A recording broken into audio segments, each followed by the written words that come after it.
El Chapo. Looking like I hit the lotto. I want a hottie like mulatto. I'm on here and she on Moscato. I'm in them good till tomorrow. I'm a robber for the Neros. Your little laws, I'ma put you on payroll. You smell that aroma? Design in the air, it's a party in here. Papa Corona, she moving the body, she working them heels. Gotta go get it mentality. Grocery bag full of celery. Only believe half what she telling me. Keep a 20 on me, case emergency. I wake up early every morning. Thank the Lord and get the bag. Hustle hard, get the cash. That first, then I'm showing my ass. Gotta go get it mentality. Grocery bag full of celery. Only believe half what she telling me. Keep a 20 on me, case emergency. My babies, that's who I grind for. That's who I do it for. Like the Navy, that's who I'm toting that iron for. Keep one in the head like a thought, nigga. Yeah, I fuck with Ty, he a boss, nigga. Foot on their neck, I exhaust, nigga. Niggas cross me, so I cross, nigga. No scripper was lit last night. 500, what it cost, nigga. Shit was really legit last night. Had them hoes at the house, nigga. Instagram, Snapchat, Triller. What they say about Jay, he a go-getter. Used to have them fat sacks in the grove, nigga. Late nights, early morning, my dough, nigga. You smell that aroma? Design in the air, it's a party in here. Papa Corona, she moving the body, she working them heels. Gotta go get it mentality. Grocery bag full of celery. Only believe half what she telling me. Keep a 20. My breath. I don't even know if that's a word. You be drinking, but it feel like you be drinking adult beverages on here. I don't want to hear that. Yeah, because we're gonna get sponsored one day by the. This ain't Club Shay Shay. Hey, nah, keep it a bean. If we ever wanted to do a whiskey, I ain't gonna cap. I feel like we could. All right. Hello. Welcome in. This is the Birds of a Feather podcast with your boy Q City. Your boy Taj Bravado. And for the first time this year, this is our Hawks podcast. Welcome in. Over here we do absolutely slanderous basketball takes, so be prepared. But for the most part, all truth and honesty, we just gonna really just get into a recap of the season, hit some of the highlights, hit some of the lowlights, and kind of look forward to where we want the season to end for the rest of going forward for the rest of the season, right? So, All-Star Weekends is here, getting in. First things first, Trey made it as an All-Star. If you've been following us for a second, you remember us talking about the fact that Trey had been absolutely snubbed. Yeah, but he made it as an injury replacement. And it leaves a bad taste in your mouth, but he made it, right? He made it. I guess. He was part of the 3-point competition, and Dame ends up bringing it home, right? And it's Dame. You know what I'm saying? Ain't no shame in losing to Dame. But I think one of the things that seeing the skills competition, seeing the 3-point, and then seeing that absolute trash slam dunk contest leads me to believe, man, like, I think All-Star Weekend as a whole needs a fix, bro. Because, like, it's not the event that it used to be. And I just don't know how to change it, to be honest. Yeah. You don't need that prime slot no more. That's the first thing. Because honestly, if we just be honest with ourselves, the 3-point competition more entertaining at this point. Mm-hmm. I think, me and you were talking before getting on, and I was like, hey, hold on, you know what I'm saying? I'm about to watch this Steph Sabrina thing. You know what I'm saying? And it's like, that's real entertainment. Like, when I look at the slam dunk competition, bro, it was just like, first off, Jaylen Brown's a really good in-game dunker. He was not showing me anything in this competition that, to be honest with you, I thought Toppin did a better job. I feel like he got robbed. He did. And then Mac, I think he got a little bit Nate Robinson syndrome, where he's a little shorter, so his dunks look more spectacular.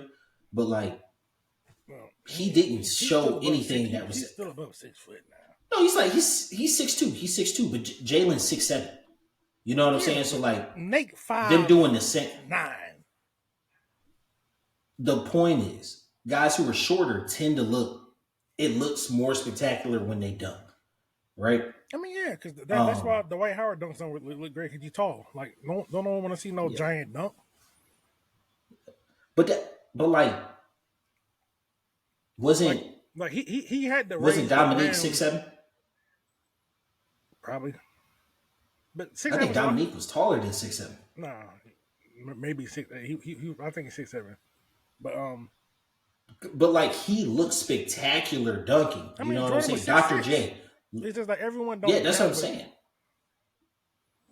Like I think six Kobe, seven is probably like your 6'6". sweet spot. Like you Yeah. maybe 6'8". You don't really want much taller than that. Like you don't really want to see like I mean, cause Blake Griffin was probably like one of the taller winners, I believe. Maybe Yeah, not the he's tallest, but he was 6'9", one of the taller. 6'10". Because he's 6'10", but Yeah. he got that short wingspan. Yeah. I feel like taller dunkers, and no other NBA player is actually going to do this, but like there's much more so about power, and so like it looks spectacular with them dunking on people, like DeAndre Jordan and John Collins. Both of their dunk contests were just terrible. You know, it's just bad. Um, I don't know. I expect they're really good in game dunkers, and I feel like Jalen falls into that category. Mac, I feel like he was creative. He had that one that he missed where he was going to do the full windmill. That was going to be nasty, but you know he missed it, and then he kind of shortened the rotation on the second one to make sure he got it. But I don't know, man. Like the dunk contest as a whole has lost a lot of shine, and I hate to be like that because one of the things I hate is how much people shit on the NBA and say they're NBA fans, but just like as a whole, All-Star Weekend has lost a lot of its luster. Yeah, like cause I'd rather watch professional dunkers than watching them. Like I would, like because like maybe they Mac, started looking to like having like well they'll kind of defeat the purpose of it. So never mind. But I was going to suggest like a dunkers league, but that would defeat the purpose of the dunk contest on All-Star Weekend.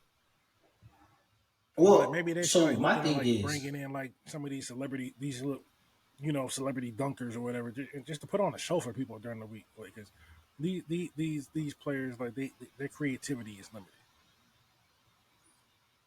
that's the thing that I was looking at is just that like Mac is a G League player, and he hasn't really been able to stay on a roster. You know what I'm saying? But like he's good excitement to keep around the league. Like having a situation where, and I feel like the NBA could sponsor this, maybe a week or 2 weeks out from the All-Star competition, you have those dunker leagues compete, do an elimination style thing, and then the winner of that gets to compete on All-Star Weekend just to drum up some,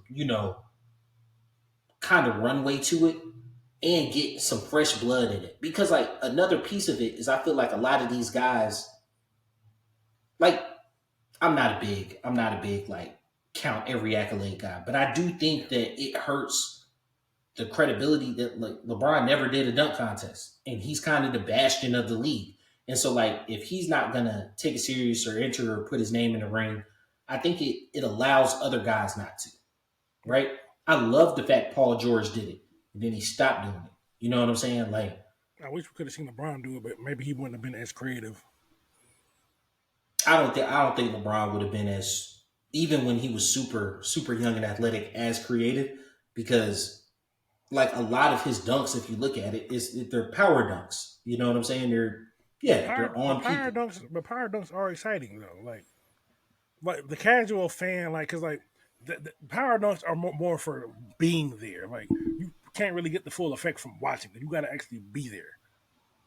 Yeah, and that's something you got to take into effect if it's a TV product. You know what I'm saying? Like it's a TV product. You're putting on a show. And then another part of it is like that I hate is that like everybody's so cool after they dunk, bro. Everybody's so cool after they dunk. The thing I remember, like Vince, when he did the windmill, he jumping twice. You know what I'm saying? When Kobe did his wraparound and he just like did the woo, you know what I'm saying? Like you get to the point now, everybody dunking and they just kind of want to glide. You know what I'm saying? It's like, nah, bro, like show some emotion, get hyped up. I think it really lends to the fact that people feel like players don't care. Right? I feel like there's a huge disconnect. I don't know if I agree with that. It's No. I'm saying from a fan's perspective. No, because it's like if you ever play sports, it's like everyone's not the rah guy. Because like playing football, I grew up playing football. Like when I went down and made a big hit, I wasn't the loud guy. I was the guy that was just kind of like yeah, I did that, but I'm not gonna say it. But I'm just like it's all in body language, and that's kind of what they do when they dunk. It's like boom, like yeah, I know. And but that's in the course. That's in the course of the game. You could do You it. were literally in an event. You're in an event that plays to the crowd. But so hear me. See, I get what you're saying. Hear me out. Follow me. Just follow me for a second. I understand what you're saying, but at the same time, you still got to remain true to you. These are not performers; they're athletes. Put the dunk as a performer. They shouldn't have to fake a reaction if that's not who they are. No, I'm not saying you got to fake they one. they I'm not saying you got to fake one. They ain't got to do like the cool shit. That might just be who they are, and if people don't like that, then that's a personal issue. That ain't got nothing to do with them. That got nothing to do with the party. That's a personal issue. So once again, you're right there where I'm at in terms of that is the disconnect between the fan and the player right now in the NBA, which is like documented leading to the decline in popularity of the NBA. Right? Like fans are disconnecting with the sport in droves. Right? And a lot of it is from people feeling like players are not engaged, not playing up to the fans. The fact that like I think that people lose sight. People who like the sport lose sight of the fact that it's a TV product. It's a TV product, bro. Okay. I agree to a certain extent, but on the other side of that, they got there by playing a certain way. Like you got players like Steph Curry who's going to put on the theatrics, but that's not everybody. You got to have a certain level of confidence to do that. Everyone's not going to do that, but that's why Steph Curry's a superstar. The superstars are for that. Everyone's not going to do that. So I get that. I get that. LeBron's going to give you that every now and then. Like, I get what you're saying, but it's just like these people got to take away the entitlement of I need to be entertained, and you got to appreciate it for what it is. Like, you don't have to watch this shit. And I think that people just aren't. Because and that is their choice, but like this isn't a performance. Because that's the mindset of a lot of athletes, bro. People are just not like the NBA. And I told y'all that we was gonna have this conversation. I'm approaching this from the mindset of an athlete. Like I'm not here to put on a show. I'm here to do my best. If you like it or not, I don't care. Now you got people like Curry who care. Me, I'm gonna do it. And if you fuck with it, great. If you don't, great. Like, and I think that I told y'all we was gonna have this conversation about us being about the NBA being niche, right? And he is perfectly encapsulating why the NBA is becoming a niche sport. Is because like that is the mindset of a lot of NBA athletes, right? And the average salary of an NBA athlete, bro? Of a tenured NBA athlete. Might be the change. It's like league minimum, I think, is around $4 million. And if you take the highest guys, lowest guys, whatnot, you're looking at like $10 or $11 million average NBA salary, right? Granted, it's only 450 guys. If you add the like G Leaguers and whatever, I think that lowers it to around 7.5 or something. Mm-hmm. Everybody making good money. Everybody making good money. But you know why they're making the money? That money comes from the TV deal. Exactly. The TV deals are still going up. Whether these people are watching or not, the TV deals are still going up. So somebody lying. That's what brings us. That's what brings us. Somebody lying. No. Nobody's lying, bro. Because the TV deals keep going up, but supposedly people are not watching. Somebody lying. No. The NBA signed that deal in 2016, bro. Yeah. The NBA, that money. No, that's the same deal. That's the same deal. What I'm saying is that money. When they go back to the table, it's not going to be for the same amount, or less it's going to be a higher amount of money. I do not believe that. I think they earn a whole lot of trouble on their next TV deal. I don't believe so. So hear me out. That uptick of money is what allowed the Warriors to sign Kevin Durant. That's how long ago that deal was signed. See,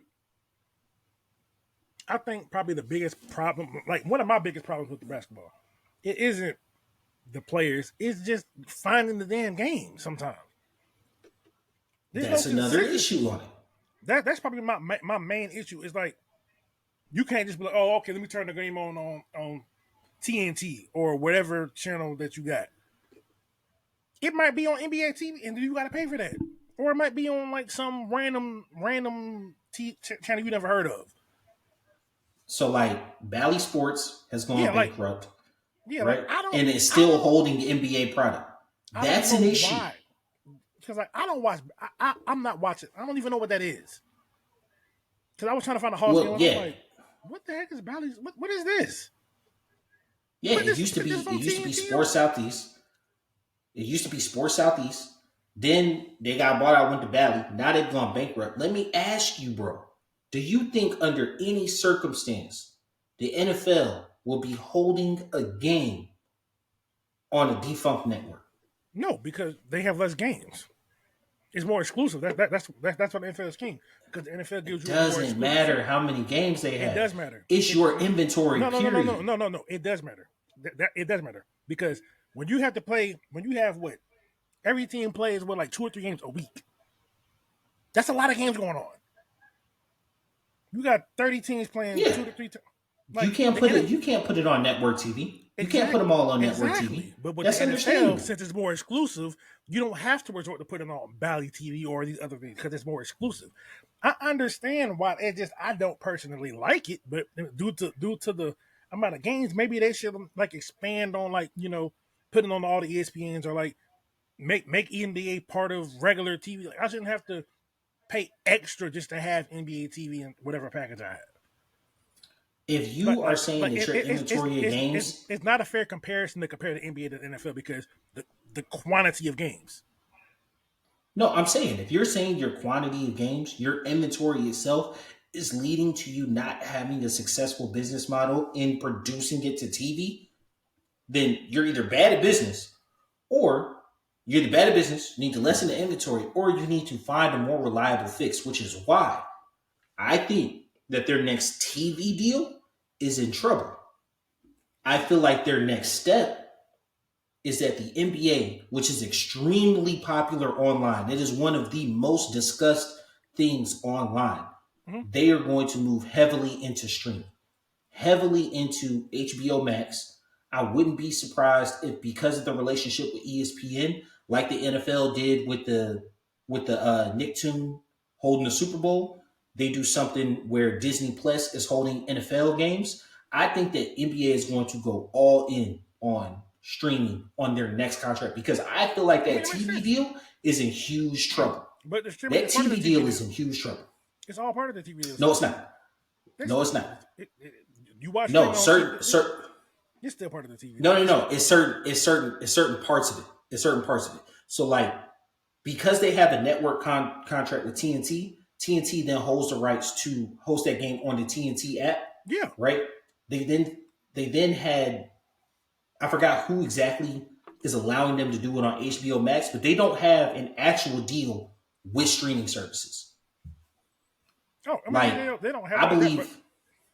Like the NFL, I believe moving forward, Amazon's going to hold some NBA games because like the NFL has these various different things. With like they got the deal with Peacock to help, which is a horrible thing. But I mean, Peacock made they made a hell of a lot of money off of it to have that one wild card game. Yeah, so I can see like NBA getting it like Peacock. That makes sense. Maybe like a Piedmont. What is it? Piedmont Plus or is it Piedmont or something like that? Whatever it is. It's not Piedmont. It's Peacock. No, not Peacock. It's Peacock, isn't it? No, not Peacock. It's another Paramount Plus. Paramount Plus. There we go. Yeah. I don't fuck that all the way. But yeah, that. Yeah, like there's avenues for them to they should probably mirror the way the NFL does it to make these games more accessible. Absolutely. Absolutely. but Absolutely. Because terrestrial TV is going to be an issue for them. yeah, but that's not just that's people just in general aren't watching TV as much. The streaming thing is taking over. But like me Now, personally, how does that relate? The only time I'm actually really watching TV is if the Falcons are on or football's on. That's the only time I'm actually watching TV. If I'm just being honest, I mean, I might catch them on ESPN here and there. I might watch a little, Shannon Sharp. But Shannon Sharp got like a whole bunch of things going on through YouTube. Like I watch more YouTube than I watch TV. So, like, if you're looking at it with terrestrial TV, right? That is where the money has come from because ad revenue, dollars, all those things, right? How does that affect players' salaries?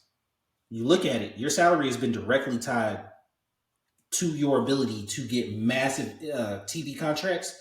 Most streaming services at the forefront were operating on a loss, right? Like Netflix is hemorrhaging money right now. So they keep raising the prices on that shit. And they're adding Disney ads. Plus. Their business model is going kind of bad. Disney Plus lost like I think $200 million, right? But like you said, everybody's going streaming, right? Everybody's going streaming. Once that inventory gets in there, how does that affect one, the price point, which is the biggest thing for the consumer, and then two, player salaries, right? Because if there's less of the pie, there's less of the contract. I think people are numb to how much NBA players are making, and ain't nobody counting pockets, bro. You are 450 of the best people in the world at what you do. That is an infinitesimally small number. Get every penny that you can.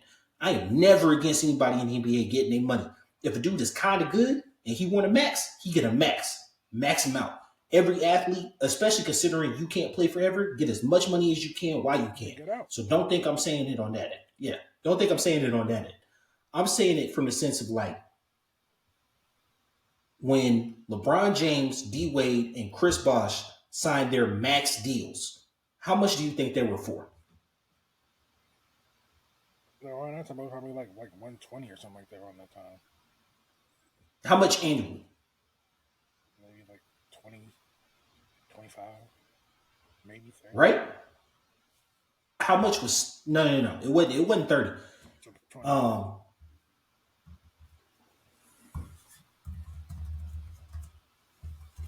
Hold on, looking this up.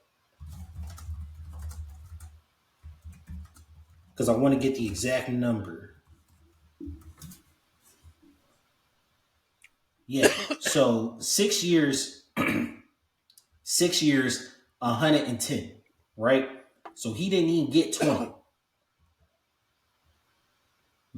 Wade made 14, Bosh made 14.5, right? Now, granted, the last 2 years had last 2 years were funny years, had an out on it. When I tell you, people are numb to the amount of money the NBA is making now, because that was a max. They took a little less money, but for the most part, were three max players making 14. And I think Carmelo took the full boat with the Knicks and was making like 18. Making like 18. You know what? Do you know what 18 mil gets you right now in the league? Clint Capella. Yeah, a bogey or something like that. Bogey. We have become absolutely numb to the amount of money these guys are making. Yeah, because and it's like, all predicated on the TV last year, Westbrook was making what, $40 million last year? Yeah. And was getting bounced around teams, bro. Hopping like a cheerleader at a frat party, bro. Like just getting passed around. Yeah. And we have become numb to the fact that like a lot of these dudes have been making a lot of this money for a very, very long time. I don't know who became numb. Oh, excuse me. I don't know who became numb to it because I'm very cognizant of what's going on on the financial side. So I think it's the athletes. It's the athletes in relation to the fans. The fans provide this money through our eyeballs. None of you have $40 million in your pocket, but the most valuable thing that you hold is your attention on a TV screen when these games are playing. Because ads are going to be shot at you continuously during that time, and people pay for that ad time. I think one of the most telling signs that things are going sideways is that little jingle music that you hear on almost all the networks or during a live sporting event, where it's just a blank screen and it's like a little microphone there, the music playing, and they're saying this is an ad spot. Advertisers aren't buying spots in live games anymore. Think about how much that's going to affect the business model. That is where your money comes from. Yeah. And the NBA has become so disconnected from its fan base, from the peripheral fans. You know, we talked about this in another pod. Hockey has soaring popularity right now. The NBA has a decline in popularity, and you could point to demographics and politics and a bunch of other stuff. But it really boils down to the fact that the NHL is catering to its fans, and the NBA seems like it wants to crap on its fans. I don't think it's they want to crap on his fans. It's just like It is not fan friendly. I will keep it that way. The NBA is not fan friendly, and it hadn't been for a couple years. I mean, but I think a lot of this comes down to, and this is, I would say universally know that Adam Silver is probably the worst commissioner in all of sports. And just got an extension. So I think a lot of this stuff is more on Silver than the actual players. I think a fish rots from the head. I can take some of that, right? I do think that. Have you been? When's the last NBA game you've been to? Because I know for me it's been a minute. I might have been in middle school. Oh Jesus! Yeah, Listen, I'm a football. You know I was a season ticket holder, bro. Season ticket holder. I'm a football guy. I feel it. Anyway, so I was a Hawk season ticket holder, right? Since 2014. No, since 2013. I've been a Hawk season ticket holder every single year, right? Finally gave it up in 2020, and it wasn't pandemic related. It was just like money related. It kind of priced me out, right? I would routinely go to the game. Being a season ticket holder, I think it was like $107 or $108 before they did when it was still Phillips. For 2 tickets, I was sitting in 300 section. I wasn't nobody special. I was sitting in 300 section, and I got like 3 or 4 upgrades per season, right? By the time I let it go in 2020, it had up to almost $200, right? It's State Farm Arena now. They got rid of my section, right? And I was trying to hold on to it. Yeah, I was trying to hold on to it, bro. I was selling games left and right.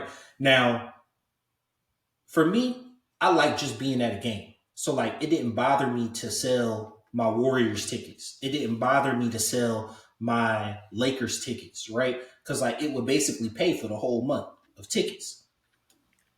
But, like, it got to the point to where I'm selling off these good games and I still have to pay on the tickets. I can't even enjoy going to the Magic or the Pistons on a random Tuesday night.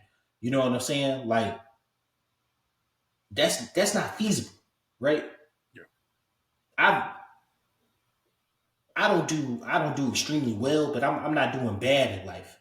You know what I'm saying? So, like, if at that point I can't afford that, I'm your regular consumer.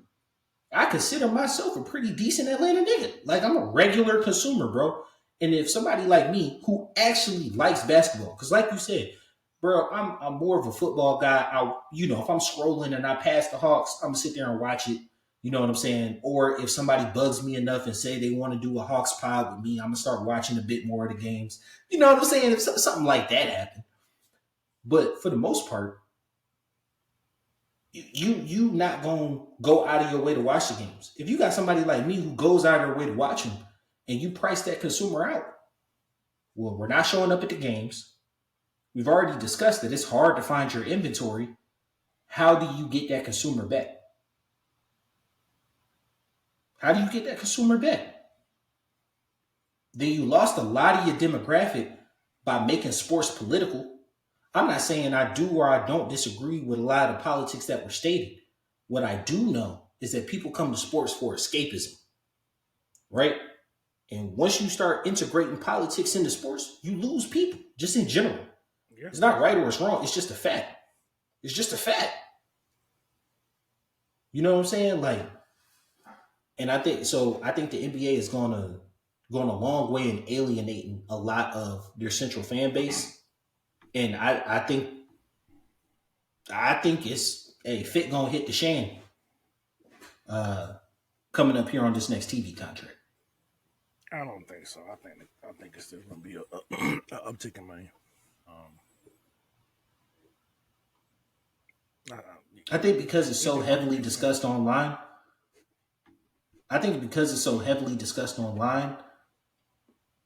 People don't necessarily view it in the dire straits. But if you look at the financials of it, I'm going to be honest with you. This is my first time even hearing about it. Yeah, man. People talk because, like, you see basketball highlights all the time. The NBA is the most discussed thing online. It is the most discussed sport online. It's bar none. Like, its engagement, its activity, even more than the NFL, surprisingly. And it's because the NBA is global, right? So you get a whole lot more eyes on it, a whole lot more interactions, a whole lot more touches on it, right? Now, I don't know if you have, but have you been following what's happening with golf in the Saudis? So Saudis basically came in and bought golf. Like, they bought out the PGA. A lot of their major talent started. You talking about that new golf? The Live. Yeah. Yeah, Live.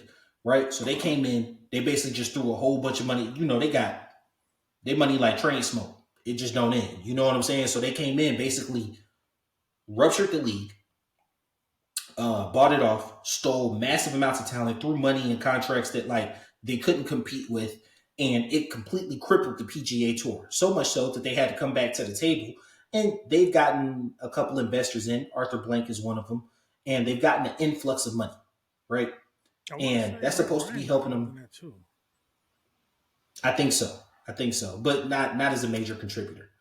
But they've gotten a small influx of money, and it's supposed to be enough to basically keep them afloat and have them in a position of negotiating power and saying, hey, maybe we don't need Live Tour, but you don't see the best players in the world on the field together anymore, right? Because of this Live Tour.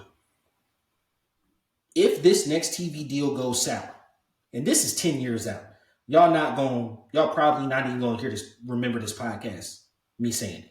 He will. But if this next, oh yeah, I definitely will. If I'm on a mic somewhere, I'm going to say, hey, clip facts. I called this but 10 years ago. I swear to God. Hey, you know me. Anyway. Q is not the one person. He's not the person you want to be right about something. He will not let you forget about it. No, not at all. Not at all. He's that petty. Anyway. He can't wait to slander me about Kenny Pickett in football. He can't wait. He can't wait. Anyway, carry on. Ain't no lies, bro. Like, you know what's coming next season. All right. Anyway, back to what I was saying. So, it might not be 10 years. It might be 5. Either way, if it do happen, know what I'm saying is, because the NBA is such a global league, right? Mm-hmm.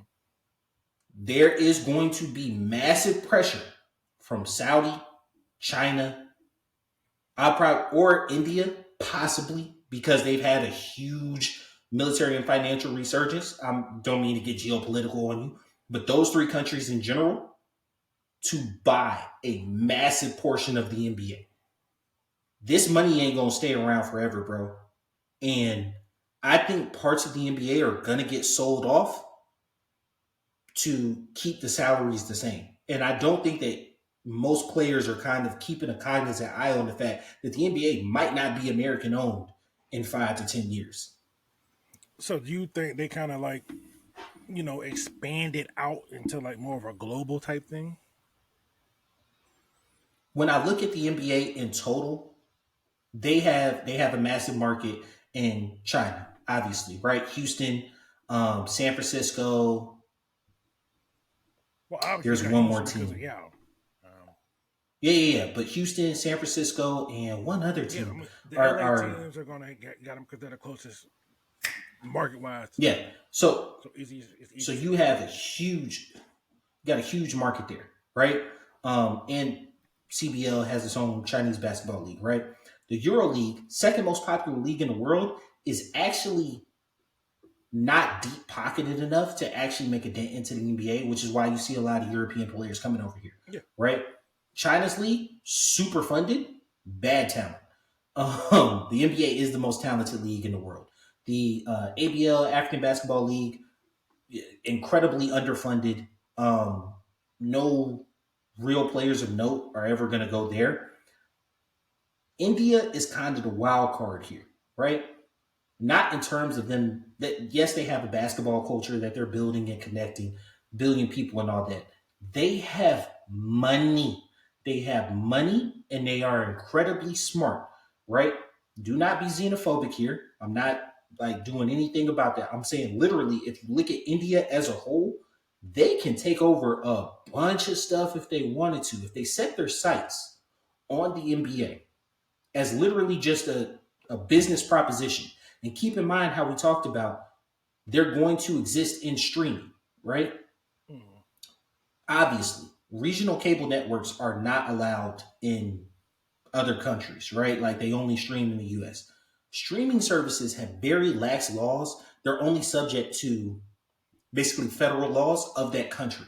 So, like in China, there's certain things you can't watch on Netflix, right? Mhm. But if you have a live sporting event and the only thing that they have to control is ad time, which could just be easily replaced by either propaganda or some type of anything else, you can then access a whole global market, right? Well, if you're going to be streaming your product in my country, I want a piece of that. I want into that, especially if I view you as kind of a fledgling market in your Yeah. own space. The average American consumer has fallen out of level of basketball. And it's not right or it's not wrong. It's just, I think most people, basketball got a little political and it leaned left. And so a lot of people who leaned right fell out of love with it. Then just literally following the stars. Michael left, you know what I'm saying? You lost a lot of fans then. Kobe retired, you lost a couple fans then. Steph is really good, but Steph is almost 36. Yeah, it's crazy You know to what I'm saying? believe like how old he is now. Like, Steph is almost 36, bro. So Steph leaves. You know what I'm saying? LeBron got, you can maybe keep the storyline of him and Bronny happening in a couple years, but like that's a whole nother thing, right? Is that if you look at the NFL, we like prologues. We're gonna have a million draft talks this season because we're gonna talk about guys who go from their high school rankings to a freshman in college, a sophomore in college, a junior in college, a senior in college, to a rookie in the NFL. We have watched this person grow and develop over 4 years. We're connected to the institutions and universities, right? mhm. The NBA in a rush to get players paid, which, don't get me wrong, 100% not against. It's completely ruined college basketball, right? Which was its farm system. It's disconnected so many people from universities and college basketball as a whole. March Madness doesn't even hold its trigger anymore. And then the transfer portal killed that as well, right? Yeah. You got the G League, you got the Ignite team and whatnot. You got kids really pushing to go straight from high school, might spend 1 year in college. You don't have no connection to them. And then when they get into the league, they're bad. Like, but it's not because they're bad, it's just because they're a rookie. You know what I'm saying? Like, outside of, what's his name from Washington? But outside of Wes Unseld and Magic Johnson, rookies don't usually make deep playoff runs. You know what I'm saying? Like, No. or didn't Tatum do it a couple years ago? But I don't know. most times he was either a rookie or a second year when they took Bron to the Eastern Conference Finals. Yeah, I think that was second year when he dunked on him. Yeah, but for the most part, rookies don't do deep playoff runs, right? Like, so I don't know who you are. You get to the league, you're bad, but everybody telling me how good you are. You finally explode. I have a whole bunch of cynicism because, like, to me, you look like an overnight wonder, and I've seen people come and go. So now you got to prove it to me for a couple years. But like we talked about, I barely see you. You know what I'm saying? I can't find your game. It seems like I can't come see your game because I don't have the money for it. It disconnects the fans in general, bro. And I think all those factors point into the fact that basketball is becoming niche. And then secondly, it's becoming ripe for takeover. And I think as on the American side, our interest for basketball wanes a bit, the hunger grows in other markets and might, hey, if a league want to survive, it got to follow the dollars.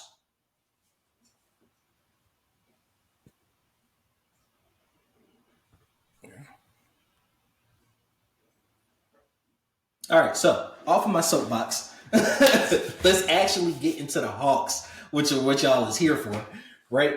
The Hawks have been dog trash this season, bro. Like, it just hurt my feelings, bro.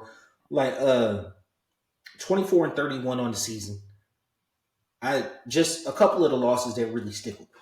So very early in the season, back in October on the 25th, lost to Charlotte, right? Then we had 2 nights in Toronto, and this is prior to the Toronto trades. Lost in December, 12-15. Had a loss to Chicago the day after Christmas, which made no sense because we were on 3 nights rest. Yeah. Then 2 more losses really stuck with me. Lost to Washington, 127-99. Trae Young had 21 points and 10 assists in that game. I don't know who the hell he gave 10 assists to because nobody showed up. He had 21 points. The next leading scorer had 14, I think it was. Nobody showed up. It was Trae. They scored 99 points. We've averaged around 126, right? And you're like, damn, this team scoring 126. We give up like 123. Every game's a barn burner, bro. We gave up 144 in regulation to the Clippers. No overtime. 144 in an NBA game. Regulation. Ridiculous. Then we had a 122-99 loss to Charlotte right before the All-Star break. Charlotte is dog terrible, bro. Yeah. Charlotte is dog terrible. Those were the losses that really stuck out to me, bro. Like, we're losing a lot of games that we have no business losing. But some of the highlights of the year, some of the highlights that I like. Trae is amazing. 25-10. I'm not gonna throw all the numbers at y'all. Just gonna kind of get through the highlights. But Trae is amazing, bro. Like, Luka might win MVP this year, bro.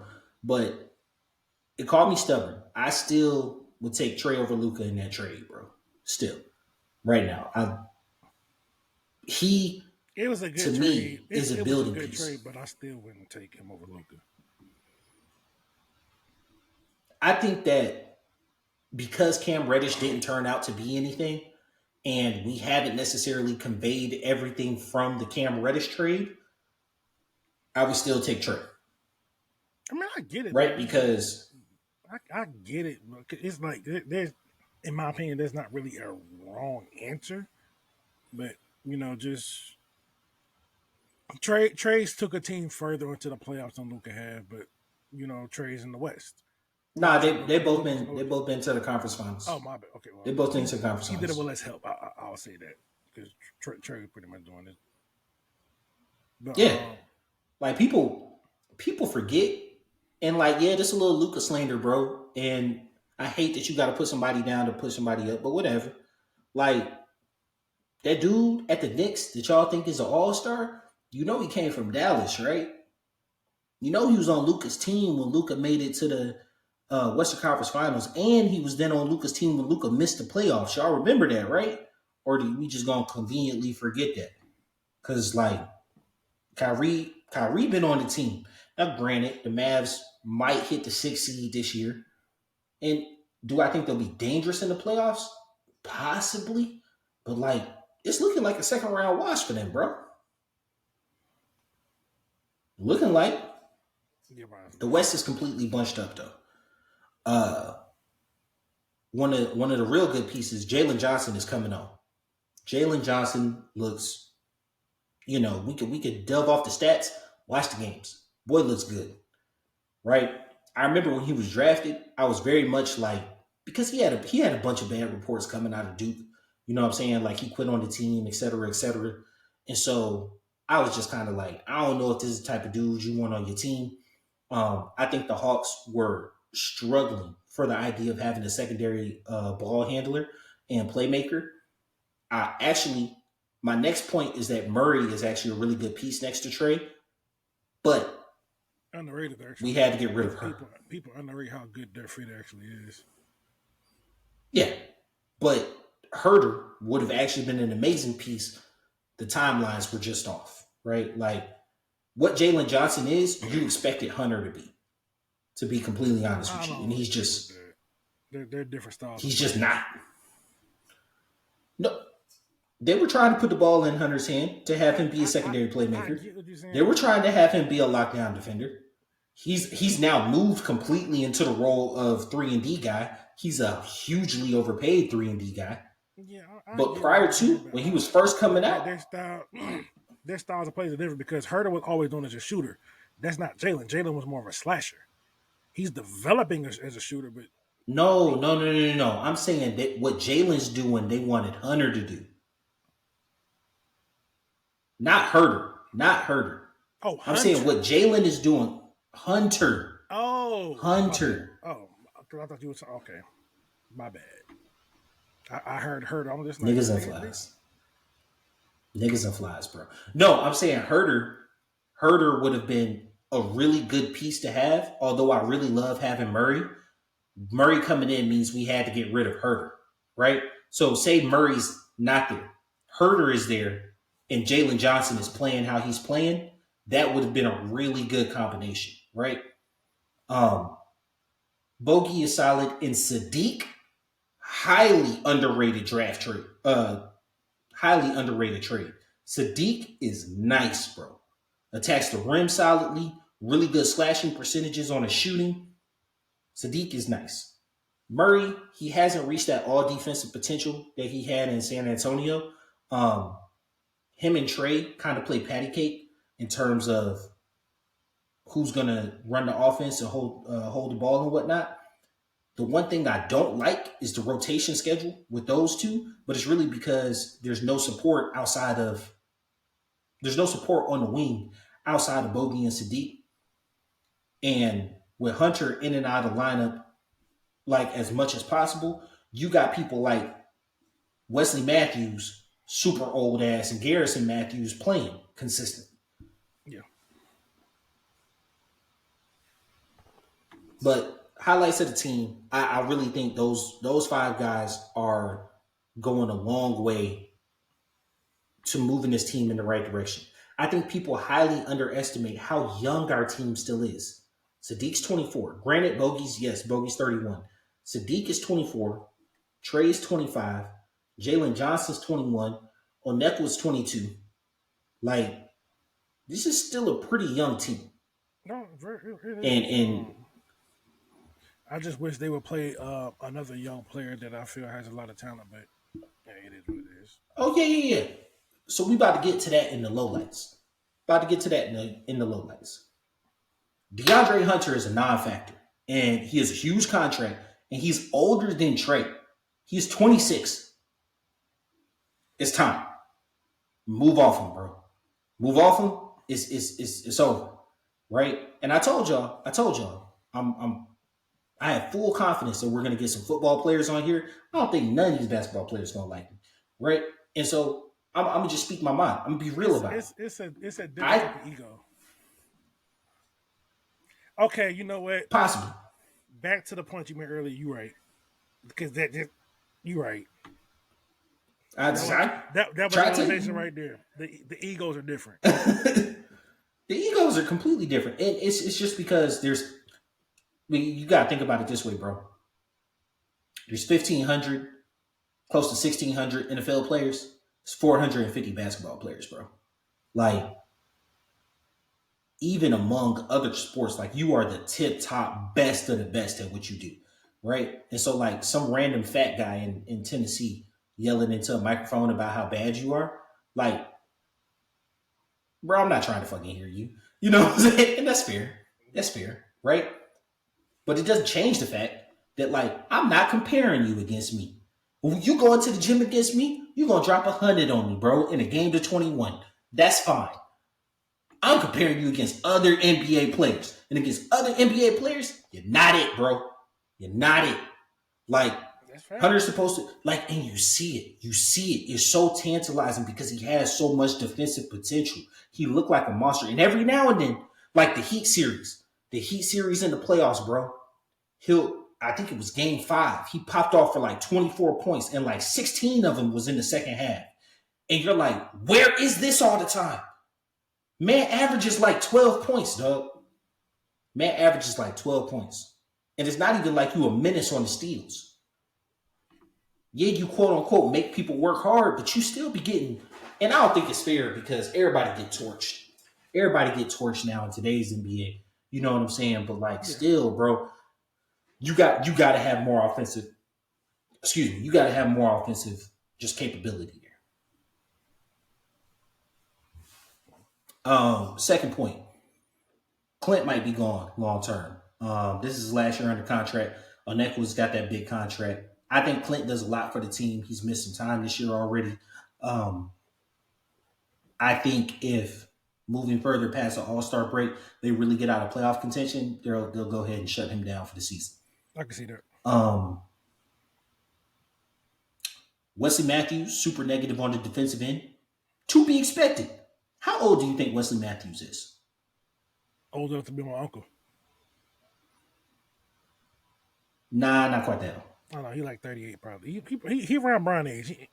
He ain't too far from Brian. Yeah. He's 37, bro. He's 37 playing regular minutes, and he's not Brian. he's not Brian. Well, hey, you know, me being from my background, he actually is my uncle age. Hey, look. Yeah, boy, your grandparents was Jesus, boy. Pop was getting it in late, wasn't he? Damn. Nah, and then the other guy that's really bothering me, Patty Mills. How old you think Patty Mills is? Probably like 35, probably. 35 on the dot. What are you doing playing consistent minutes, bro? What are you doing playing consistent minutes on this team? On this team that has talent requisite to be able to grow long term. So that brings to the $1 million question, bro. Where is AJ and why is Garrison Matthews getting regular minutes? I have nothing against Garrison Matthews. He looks like he plays hard. He can knock down a couple open shots. Where the hell is AJ? You spent the 15th overall pick on this dude. He played the first half of last year. Here's the part that pisses me off, bro. Don't piss on my shoes and tell me it's raining. Right? Don't do that to me. Don't belittle my intelligence, bro. That statement is don't belittle my intelligence, that statement's bro. always crazy to me. Don't piss on my shoes and tell me it's raining. Don't do that. Don't do that, bro. Because you're going to sit here and say AJ's absence at the beginning of the season led to him being a little behind on the offense, and that's the reason he hasn't gotten into the games. Play the dude. But the second half of last year, you didn't play him. He didn't miss no time last year. Since the coach has gotten here, AJ has been on his permanent shit list. I don't know what he did. I don't know what he did. If he met his daughter at Duke or something, bro. If, you took shit on his desk. I don't know what you did, bro. But just say sorry. Because, you're not getting in the game, dog. You're not getting in the game, bro. He's not getting in the game. He hasn't been played. I think the slap in the face is when Patty started getting burned. Garrison Matthews, y'all both shooters. Garrison really tries on the defensive end. He's a little bit more seasoned. You know what I'm saying? And it's this is a dude who regularly played Bogdan Bogdanovich. So like he could see a little bit of it in him. It's like, and bro, please don't get on the racial thing. I'm literally just talking about how they play.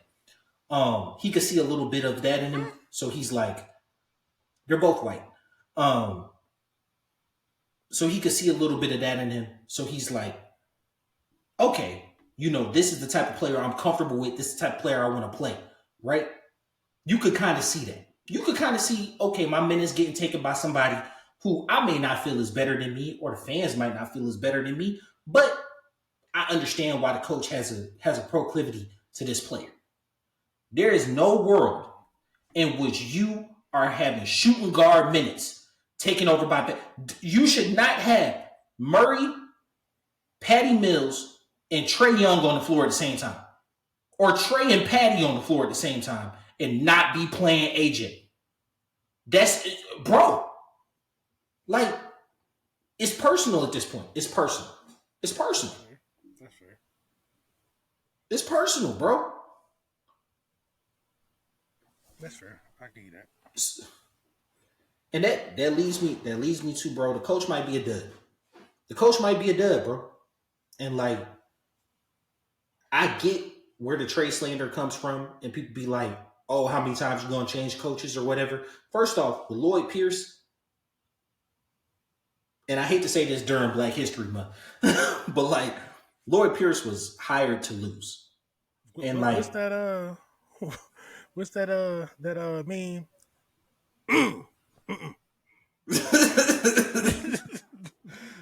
Yeah, but no, Lloyd Pierce was hired to lose, right? Yeah. And so when the team was ready to win, he's not going to stick around. And if you do not believe that coaches are hired to lose, just look at the history of the league, bro.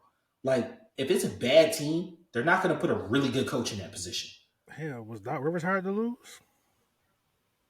So, boy, he losing, though. But I think Doc's a bad coach. There's going to be some more slander coming. Hey, no. We can get into it, bro. I think Doc and Quinn Snyder. He is skating the coattails of that Celtics championship, and he ain't did shit ever since. Bro, I ain't never seen a team get so much juice. He got carried by that team, and then he's been skating that reputation ever since. Oh, he's a great coach. What has he done since then? I ain't never seen a team get so much juice out of a championship. And I'm a Hawks fan. We took that team to 7. They couldn't win in Atlanta. They could not win in Atlanta. We couldn't win in Boston. Right? Yes. That was Al Horford's rookie year. We couldn't win in Boston. I give you that. The Knicks could not win in Atlanta. They couldn't be the 8 seed. They couldn't be the 8 seed, bro. On their home court. That team was not ready for the playoffs. They were choking in real time. We just couldn't win in Boston. Yeah, that's it. Yeah. Right? So, like, bro, ain't no team ever squeezed so much out of a championship than that team right there, bro. That team right there just, now granted, they made it back to the finals in 2010, right? So they went finals, Eastern Conference finals, right? That's a real good 3-year stretch. And they went one and one in the finals. I'm not gonna take that against you. But that team gets a lot of burn out of that one championship. Them niggas talk like they had a whole dynasty going, bro. And they didn't even make it to the finals all 3 years. But I think Doc lives a lot on reputation. I think that our coach lives a lot on reputation, bro. What you did with the Jazz was amazing. But if you want to be honest, you underachieved with the Jazz for a couple of years. So much so that they blew the whole thing up. Donovan's in Cleveland, which he definitely ain't re-signing. Gobert got traded for just a ridiculous amount. But, now he's heading up one of the best defenses in. Gobert won 3 Defensive Players of the Year. You went to the second round one time. You made it to the second round one time. You know the crazy thing. What made y'all think? It's like as bad as a player as like a lot of basketball people think Gobert is, he's gonna be a Hall of Famer. Gobert is most 100% going to be a Hall of Famer. It is not the NBA Hall of Fame. It is the Basketball Hall of Fame. He's played with the French national team. He's won 3 Defensive Player of the Year in the NBA. He's multiple time All NBA performer. Even if it was NBA, he would still be in the Hall just off the accolades alone. Yeah, he's a shoo-in. He's a shoo-in. But it's like if you tell that to someone who don't really pay attention, they gonna be like, "Nah, man, ain't no way." Yeah, nah, he's a shoo-in. That's like he a Hall of Famer. The criteria he for probably won't be first. Different. He's a lot different from football, but yeah, you ain't gotta like it. You gotta love it, but you gotta accept it. Now, here's the thing, because I do think that an overcorrection is coming. An overcorrection came in the wide receiver market in the Football Hall of Fame, right? To where it used to be, if you had 10,000 receiving yards, you were just in, right? Like you reached that plateau, you're in. Once the game started changing, they understood, okay, that barrier needs to be raised. We need to see if you were actually dominant during your era, et cetera, right? I feel like in basketball, they're going to come to a very similar correction with the offensive explosion that's happening. And conversely, it's going to really, really up defensive players and defensive stats. That's why I think Draymond might be a first ballot guy. Not just off the 4 rings, but just off his, he had a stretch for 5 years where he was easily considered one of the best defensive players in the league. Yeah. Right? That's why I think as a shoo-in, Rudy's in, right? I think that there's going to be hard looks at people like, and this is 10, 15 years away now. I think people are going to look back at people like Tony Allen. People are going to look back at people like Marcus Smart, right? And really be like, well, hold on. If we're saying that the league, because I think there's going to be rule changes coming within the next 2 years that slow down this offensive explosion, because it's not a good TV product, right? People say they want offense. No one likes a team scoring 130 points in regulation with no overtime. It's funny though, right? Because it just looks like a shoot around. No, see, it's funny though, right? Because if you pivot, I'm gonna pivot to football for a moment. Mm-hmm. Super Bowl, right? A lot of people were saying it was a boring game because there was too much defense. Oh no, that game was absolutely amazing. It was a great game. The football enthusiast thought it was a great game, but the casual fan, man, this is boring. Where's the offense? Like the offense brings in the casual fan. The defense is for the more nuanced. And I think that applies for both sports. Well, any sport. Yeah, 1,000%. Oh, because it's definitely the case in baseball. Yeah. If you got a really good pitching duel, the score might end 1-0 in 13 innings. But if you don't understand baseball, for anyone watching it, you're like, what is this? This is boring. I don't want to watch this. But if you know what's going on, But also, baseball is also one of them things where you got to be in person to watch it to really you feel the gravity of it. Because I didn't really feel it until I went to a live game. But yeah, no, that's true. That baseball plays so much better when you're there. But but that's why a good playoff baseball game. Yeah, where that's even a good TV product. You living and dying on every pitch. Yeah, but to what you were saying, but no one defense though. Yeah, go ahead. That would bring in the more, that would bring back some of the, more nuanced fans. You might lose a couple casuals because defense don't sell tickets, offense does. Yeah, and I'm not asking to see 97, 89 games. Ain't nobody asking for that. But I think the sweet spot was about 2014 or I would say 2013 to about 2018, where before teams absolutely realized that they couldn't do nothing with the Warriors and just decided to just start tanking and shooting threes. Yeah. You had the average league score around 117-ish, right? And that gives you more than enough offense to be excited and more than enough defense to still feel like it made a difference. I don't feel like there's any path to win with a defensive team now. And that wasn't the case 10 years ago, right? So, like, 10 years ago, you talking the grit and grind Memphis teams, right? 10 years ago, you talking San Antonio heavy. Like, yeah, they had an offense, but like they were really a defensive led team. Or even if you go 20 years ago and you're talking about the Pistons, like that Pistons team made 5 or was it 6 straight Eastern Conference finals, right? Extremely defensive led team.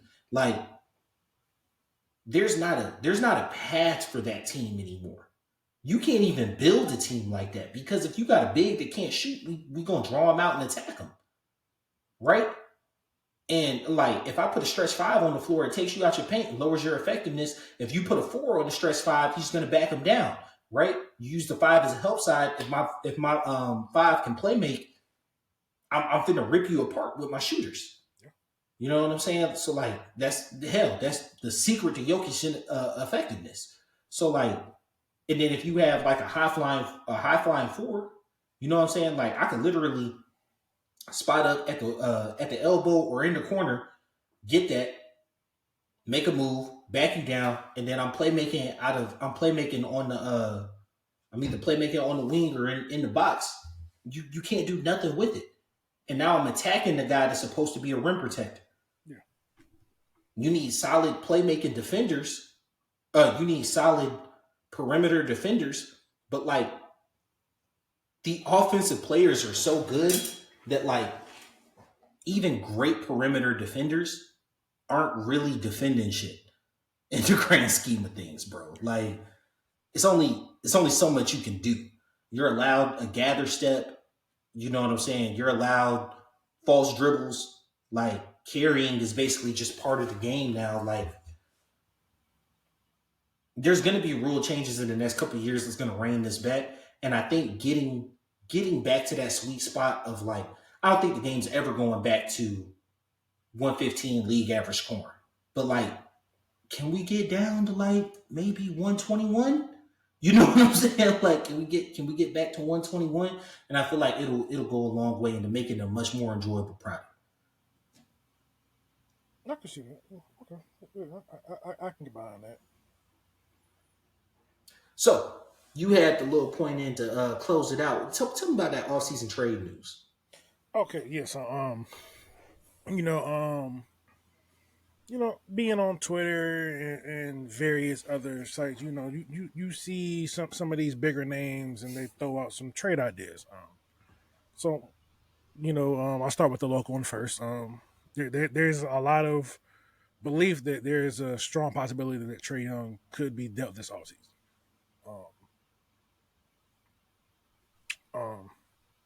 And I kind of feel like it's possible. Do I want it? No, but it could happen. And then the other one that I've heard is LaMelo Ball. And that one just makes sense. Charlotte's a bad team. I think they have talent, but I think LaMelo needs to go to like an organization to where there's more structure and more emphasis on winning basketball games because he has all the talent in the world. But I think a trade could really propel him into a new stratosphere because like I don't think people realize how good he actually is. I think physical tools wise, him and Cade Cunningham are the most physically gifted point guards, young point guards that they're both 6'8" around. 6'8", they're both 6'8". Cade's a lot more put together. Thicker, yeah. He's a lot more put together, but there's a girthy. All right, y'all. I'm gonna holler at y'all.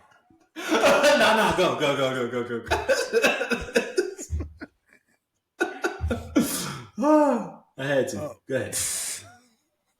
Yeah, I was trying to be very selective with my words, and you just went out there and just Because I seen it. I seen it on the tip of your tongue. Pause. Jesus, peace. Oh, these But days, it these is jokes right themselves. Sunday, man. Our Lord and Savior. Now, anyway, what I will say, like you were saying, Cade is more put together. LaMelo, my God, talent wise, you're not lying. Trey was being flirted this trade deadline with San Antonio. I don't know what package San Antonio could give you that could like make sense to get Trey I don't. outside of unprotected picks. I think San Antonio might be where LaMelo ends up. I think that makes far more sense. Far more sense. Because I think Trey's going to end up in a big market if he does get dealt. So everybody, obviously, Lakers. Yeah. For Trey. Let me be honest with you. The Lakers ain't got shit to give nobody for nobody. You understand me? If Trey really is just like force his way and just like I'm not going anywhere but the Lakers, at best the Lakers can give salary fillers because Trey makes a lot of money. Trey makes like 35 mil, right? Trey makes a lot of money, so you'd have to match the salaries. Then you would have to find a way to make it make sense for the Hawks, which means they are leveraging every single one of your picks, and the Lakers don't even own their picks till like 2028. 7, I think. Still too far. Yeah. Yeah, it makes absolutely no sense, right? The other big market, Boston, you're not going to trade him there unless you're going to bring Jalen home, maybe. But even then, that's not fun for anybody, like having a Jalen-led team. Well, to be honest, if you traded him for Jalen and kept Murray, because like for me, if you trade, blow it up. Blow it all up, suck, and start over. Right? But if you're what do you have left? There's nothing left. And that is Jalen Brown slander. I mean, yeah, basically. Like nothing left. If you trade for, you got a left hand. You know what? Yeah, no, you're terrible. You're terrible. Yeah, it took me a minute, and you repeated it, and I was like, I feel like you're trying to say something right there. Come on, bro. Come on. Hey, it don't hit the same because you didn't catch it, so it's a failure. But hey, it is. Yeah, all right. Touche. I just fumbled that one. My fault. But nah, in all truth, bro, you look at it like, say you did go trade for Jalen Brown, right? You keep Murray. You play AJ at some point. You fill out the rest of your roster because like you got a bunch of 1 year contracts. You maybe play Onekwa and Jalen at the 4 and 5. That could be an interesting team. Right? But to be honest, if you trade Trey, I wouldn't even ask for too much back from Boston, bro. I just blow it up. Let them figure out how to match the salaries, bro. You probably get Porzingis back. You probably get Derek White. You know what I'm saying? Just to match the salaries, get a couple of unprotecteds, and then you're gonna trade them off by the middle of the season anyway, and just tank it out, bro. But the whole point of tanking is to get a trade or get the opportunity to draft somebody like Luka, like you already did the tanking. I was there. I seen it. When Dennis Schroeder was your starting point guard, bro. I was there. You understand me? Like, it was bad. It was terrible basketball, dog. And hey, like I'm not shitting on Dennis. He was young at the time. He shouldn't have been the starting point guard for the team. You seen later in his career, he was more than capable of being a starting point guard. There was nobody on that team, and like he was just bad. Collins was a rookie. Like it was bad. You know what I'm saying? But you did that to get the opportunity to draft somebody like Trey. You know what I'm saying? And now 7 years in, you want to flip it. Well, you know, all right, flip it. But like, you're just going to stay perpetually on the cycle again. I think you can win with Trey. I think you need the right collection of talent around him. I feel like to an extent you have that talent, but you're still young. Yeah. You're still a very young team. Yeah. And so hopefully over the course of the next couple weeks, heading into the All-Star break, these guys will figure it out. Like I said, right now we're 24-31. That's 56 games. We got 26 left.